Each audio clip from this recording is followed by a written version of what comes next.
Het scheelde niet veel. Of ik was een Frans was geweest. Mijn oudste broer achterna. Rachid woont in Parijs. Hij leeft daar als god in Frankrijk. Zo zie ik het voor me. Elke dag over de brede boulevards. In zijn Citroën Cabrio. Stoken broden op de achterbank. Elke dag de Eiffeltoren op en af. Naar het Sacré-Cœur. Vers croissant. Beste wijn. Vrouwen als gedichten. Slanke fotomodellen met lichte bruine ogen. Mintel sigaretten rokend. Jij is wel aankijkend als een zomeravond. Godard. Abu dus over gezien? Nee? Google de filmen kijken. Het scheelde niet veel of ik was hem achterna gegaan. In plaats van mijn andere broer, die in Leiden woonde. Acteur. Als kind al wil ik acteur worden. Schitteren op de witte doek. Onsterfelijk zijn. Oscars winnen. De ene na de andere. Schitteren naast Al Pacino, Robert De Niro en Marlon Brando. Even geen figurant in mijn eigen leven. Nee, een ster. De hoofdrolspeler. The one who's calling all the shots. Mijn favoriete track? Man in the Mirror van Michael Jackson. Wil je de wereld veranderen? Begin dan bij jezelf.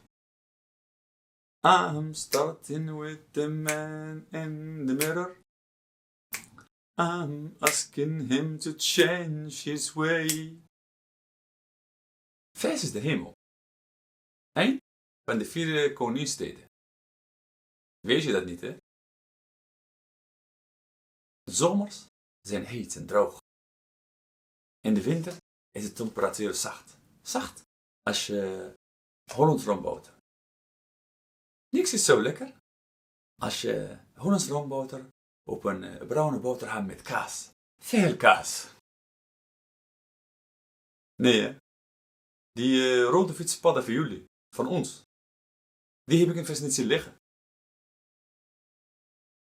Niet dat ik verder iets te klagen heb, maar ik kom niet tekort.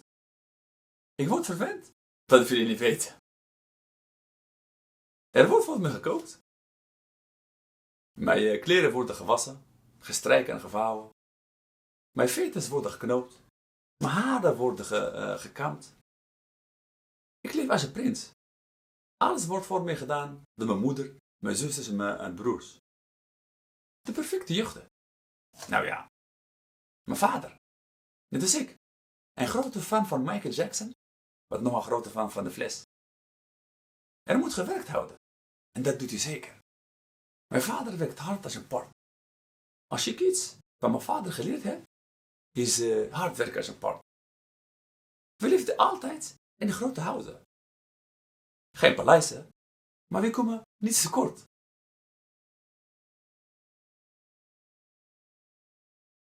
Ik vertrek, omdat ik geen zin meer heb om nog langer slaaf van het systeem te zijn. Te moeten wachten voor een simpel uittreksel. 2 jaar te moeten wachten voor mijn autopapieren. Steeds achteraan aan een rij moeten aansluiten, omdat ik niet van die Joodse vrienden beschikte. Friends, een high place zeg maar. Ik heb mijn IT-diploma en zie de stageplekken voor mij voorbij gaan. Banen zijn van het oprapen, maar niet voor mij. Alleen met veel connecties en genoeg geld gaan bepalen al de deuren hier voor je open. Ik loop iets te vaak op tegen een gesloten deur. Laten we het daar maar ophouden. Hier bij het gemeentehuis, je weet wat je aan toe bent. Je trekt een nummertje, zodat je weet wanneer je aan de beurt bent. Mensen dringen niet voor. Die medewerkers zijn over het algemeen vriendelijk, in de zin van niet chagrijnig. Ik heb nooit meegemaakt dat een ambtenaar van gemeente Leiden een deeltje met mij probeert te sluiten.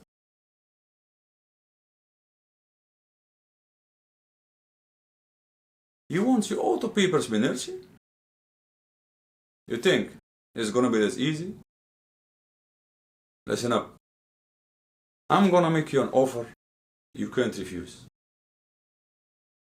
Is that your wallet?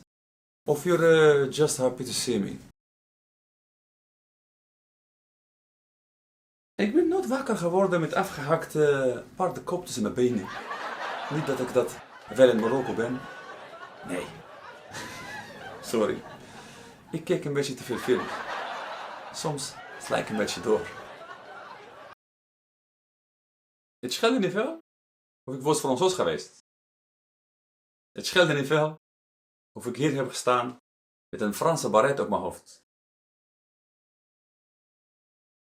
In een shirt van een Franse nationaal elftal. Het scheelde niet veel of ik deze taal die ik niet spreek, niet had gesproken. Nederlands is dus, laten we zeggen, is een bijzondere taal. Maar het is geen Frans. Frans spreken is als surfen van golf van roomboter. Het vloeit, het glijdt. Nederland is als lopen op grind, op blote voeten. Je moet eelten kweken.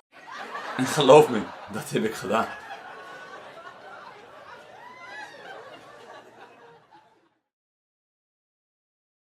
Rashid zit achter de stuur. Hij beweegt, maar daar is ook alles mee gezegd. De ambulance komt nog een paar uur later. Die kunnen niks voor hem doen. Hij is hersendood, zegt de verpleegster. Het wordt niet beter. Integendeel.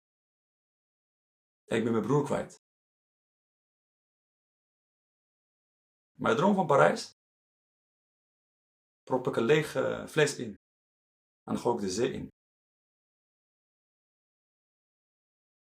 Voor iemand anders. Niet meer voor mij. Ik ken Nederland van de lauwelijke verhalen. Marokkanen die in de vakantie naar Vest komen in enorme bolides. Wat ik niet weet, is dat ze de hele jaar op hun fiets zitten. Krom zich moeten werken in de fabriek om te sparen van die bolides.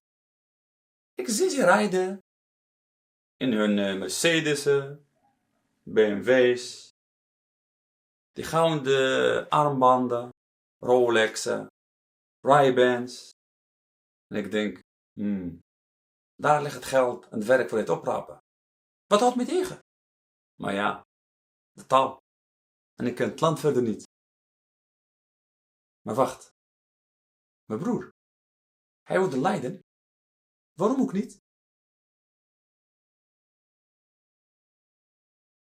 Ik heb een visum nodig. Ik sta om 4 uur in de ochtend in een rij bij de ambassade. Ik sta helemaal voor hem. Dit moet goed komen. Er komt een enorm man aan, type oudsmeter. Hij duwt ons opzij om plek te maken voor zijn groepje. Als iemand iets van ons zegt, hij opent zijn mond en blaft. Dit zijn mijn plekken, ik heb ze gereserveerd. Ik snap het niet. Ik snap het wel. Ze hebben het betaald. Via de corruptie. Ik haal adem en ik laat alles van me afglijden alsof er niets is. Als een getrainde zen-yogi. Mijn kalmte en geduld worden beloond. Uiteindelijk kom ik aan de beurt en ik dien mijn aanvraag in. De medewerker was chagrijnig, kortaf een bot. Maar dat boeit me niet. Het is nu een kwestie van wachten op antwoord. Ik geloof mijn ogen niet. Visum, ik heb het in mijn handen. Paniek slaat toe. Ik weet niet naar Nederland. Bestiem is Parijs. Bestiem is altijd Parijs geweest. Wat moet ik daar? Wat heb ik gedaan? Ik heb een broer in Leiden wonen. En daar is ook alles mee gezegd. En ik ken de taal niet. Van de andere kant, dit is een kans die je maar één keer in het leven krijgt. Wat doe je? Neem je het risico en ga je voor het avontuur? Of kies je voor de veilig, maar voorspelbaar weg? Vanuit Tves, met de bus, naar Tanger, met de boot naar Spanje, met de bus naar Frankrijk, naar Brussel en met de trein naar Leiden. Na een paar uur komt de boot aan in Algeciras in Spanje. De paspoorten en de visa worden streng gecontroleerd. We worden aangekeken en geïnspecteerd als wij aliens zijn, die van plan zijn om de menselijke race uit te roeien. Ik haal adem en focus me op het doel, Nederland. En ik laat alles van mij afglijden. Het is me gelukt. Ik ben in Europa nu. Ik kan eindelijk gaan werken aan mijn droom. Sparen, hard werken en na 10 jaar teruggaan naar Marokko om mijn eigen ICT-bedrijf te beginnen. Pasen mijn eigen leven. Voor de rest van mijn leven. Niemand die mij kan vertellen dat ik wel of niet mag. Geen betutteling. Geen corruptie. Passagier naar Brussel moet hier komen. De bus rijdt door en door. Er komt geen einde aan de weg, lijkt het wel. Er wordt niet gestopt. Alleen als je iemand bijna in zijn broek doet. Naast me zit een jongen van mijn leeftijd. Hij is kapper. Hij heeft humor. Het klikt. Hij is onderweg naar Nederland. Daar woont zijn dochter en zijn vrouw. In Rotterdam. Naar Holland, net als ik. Zijn naam ben ik vergeten. Stom, hè? Heet overkwam de beste. We arriveren in Gare de Midi. Mijn busmaatje heeft een oudere man gesproken die ook naar Nederland gaat.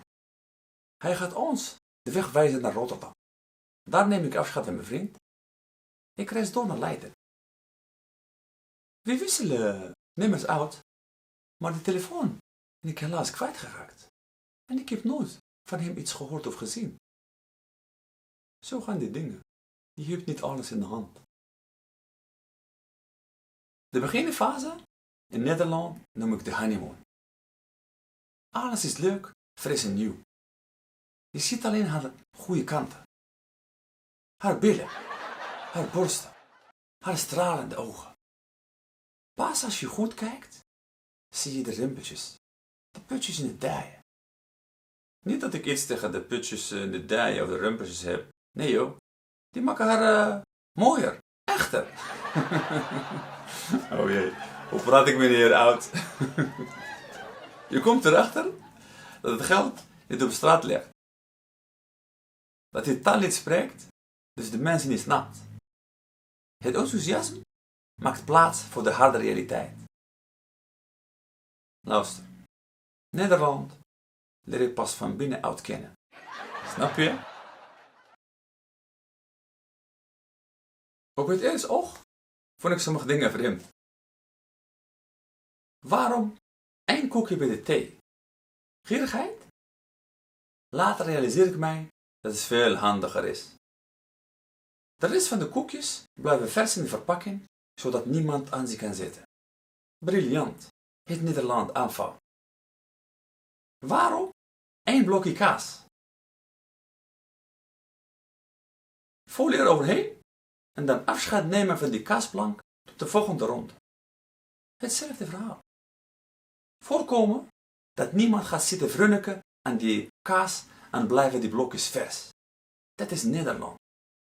Nuchter, effectief. Altijd nadenken wat je doet en jij niet gek laten maken. Effectief. Zuinigheid, zeg maar. Luister. Als je Nederland leert kennen, dan ga je pas de Nederlanders goed begrijpen. Waarom altijd de agenda pakken als je iets met iemand wil afspreken? Waarom even bellen als je toch iemand gaat zien? Van die simpele dingen waar ik denk, waar ben ik in hemelsnaam beland?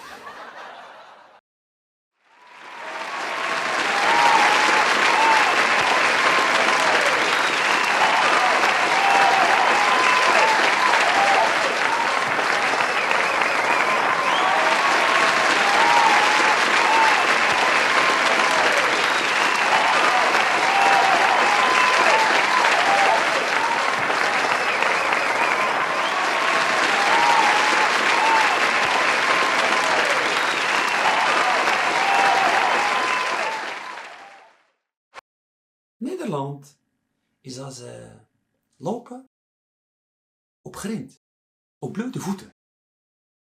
Je moet eten kweken.